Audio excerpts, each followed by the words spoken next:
Welcome to another episode of Beyond the Mists, and in this video I want to share with you my next single, which is ANNWYL, which in Welsh means beloved or my love or darling, and it is actually a continuation or a part 2 of ARAWAN. So in ARAWAN we encountered the White Hart or the White Stag, the Lord of the Forest, the King of the Elves. And through that meeting of ARAWAN, a love story of remembrance and union begins, and ANNWYL is a continuation of that. In Celtic folklore and in the fairy traditions, there are many stories and myths about humans and fae, or humans and the elves, falling in love. And I'm guessing many of you have either seen Lord of the Rings or maybe read the books, but you are most likely familiar with the epic love story between Arwen and Aragorn.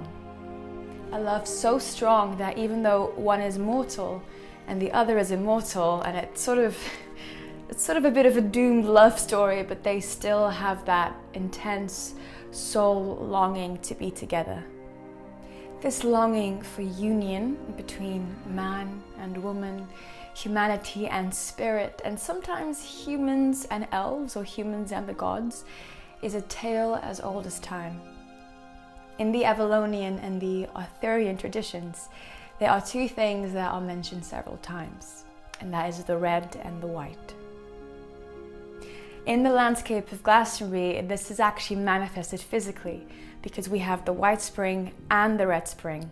The white spring flows from underneath the tor, and the red spring, which most of you might have heard me talk about, is the chalice wells. The red and the white is also mentioned in early Christianity when Joseph of Arimathea, which some say is Yeshua's uncle, first came to Glastonbury with two chalices, one containing the blood of Christ and the other the waters of Christ. These fluids Joseph of Arimathea collected when Christ was crucified. Another mention of the red and white, which if you are Welsh or British, you probably know, but as a young child, Merlin prophesied that a battle would reign between the red and the white dragons, and the red would be victor. Now, this prophecy of Merlin is so deep and profound that I'm going to make a whole entire video about this because there's a lot that goes into it. As you can probably gather by now, there are so many mentions of the red and white and this symbology and what it means all throughout history, through several cultures around the world, not just the Celtic Isles. There are so many layers to the symbology of the red and white, manifested both spiritually and physically. But in relevance to Avalon, what it means, or one of the many options of what it means, is really alchemy. Inner alchemy, so the unification of two opposites to become one, as well as union with the land, with spirit, and with the other world and its beings. So basically, the red can symbolize the feminine, physicality, matter, our sexual centers, the mother, while the white relates to the masculine polarity, of the mind, of consciousness, of thought, of the father, of spirit. And when we go even deeper into the fairy traditions, the red symbolizes humanity and the red blood of humanity, while the white symbolizes the shining ones, or the elves or the gods, and their starfire blood.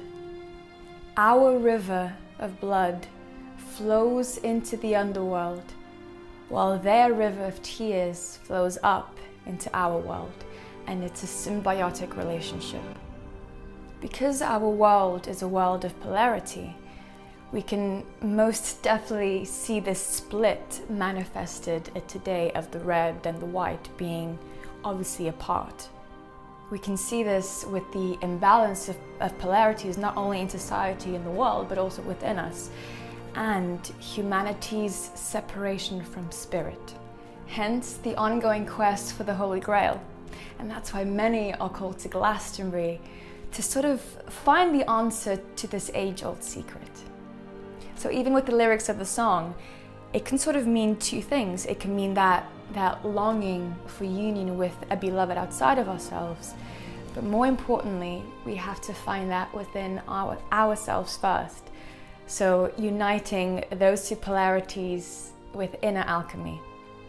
The reunion and full embodiment of our soul.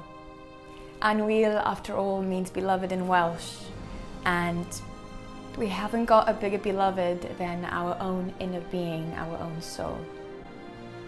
Thank you so much for watching, and I really hope that you enjoy ANNWYL and that it takes you into deeper levels of your heart, into your own longing and desire for union.